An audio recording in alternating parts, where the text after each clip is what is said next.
Sa pagbabalik sesyon ng Kamara ngayong araw, tiniyak ng Kamara na kanilang sisikapin na nasa tamang direksyon ang pagpasa ng mga panukalang batas na nasa ilalim ng legislative agenda ni Pangulong Ferdinand R. Marcos Jr. Pangunahin na dyan ang pagsawata sa kagutuman, suporta sa kalusugan, edukasyon at iba pa. Ang detalye niyan alapin natin sa report sa sentro ng balita ni Vel Custodio Live. Vel?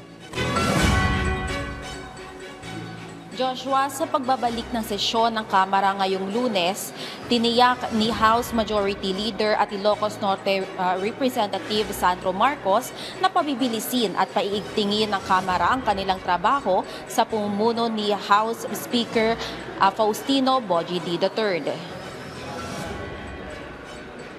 Layunin ng Kongreso na maipasa ang natitirang 36 na panukalang batas mula sa 84 na prioridad ng Legislative Executive Development Advisory Council o LEDAC. Sa usapin ng agrikultura at food security, binigyang diin ni Marcos ang mga panukalang amyendahan sa Rice Tarification Law, Fisheries Code at Coconut Farmers and Industry Trust Fund Act upang patibayin ang produksyon, katatagan ng merkado at proteksyon ng mga magsasaka at mamimili.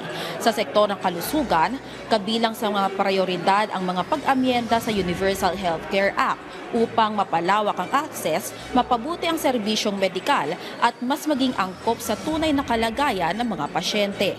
Sa edukasyon naman, tinukoy ni Marcos ang Classroom Building Acceleration Program, mga amyenda sa Universal Access to Quality Tertiary Education Act at sa Local Government Code kaugnay ng Special Education Fund, kasama ang mga panukalang magpapalakas sa suporta ng mga mag-aaral at paaralan. Para sa serbisyong panlipunan, nais ding isulong ng Kamara ang mga amyenda sa Pantawid Pamilyang Pilipino Program o 4Ps Act at masustansyang pagkain para sa Batang Pilipino Act upang maprotektahan ang pinakamahirap na pamilya at mapalakas ang social safety net sa bansa. Ayon sa House Majority Leader, sisikapin ng Kamara na manatili sa tamang direksyon ang legislative agenda ni Pangulong Ferdinand R. Marcos Jr. habang pinagtitibay ang mga reformang direktang tumutugon sa pagkain, serbisyong pangkalusugan, edukasyon at proteksyong panglipunan, mga larangan na aniya kung saan pinakamalinaw na nararamdaman ang serbisyong publiko. Ipinunto rin ni Representative Marcos na nakapasa na ang Kamara ng 12 LEDAC measures sa loob ng 22 session days, habang umabot na sa mahigit 7,000 panukalang batas at 600 resolusyon ang inihain hanggang January 15 na 2026. Mula rito, 86 na panukala ang naaprubahan at 584 naman ang naproseso ng komite at ng plenaryo. Samantala, nagpahayag si House Majority Leader Sandro Marcos na formal siyang mag-recuse sa lahat ng talakayan at pagdinig na House Committee on Rules kaugnay ng impeachment complaint laban kay Pangulong Ferdinand R. Marcos Jr.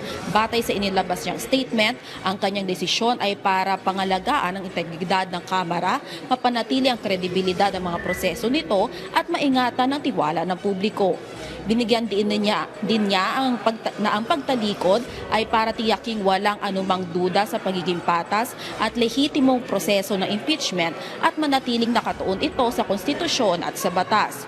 Nananatili aniya siyang tapat sa kanyang tungkulin bilang House Majority Leader sa iba pang usapin at tiwala siyang kikilos ang Kamara ng may kalayaan at katapatan sa saligang batas.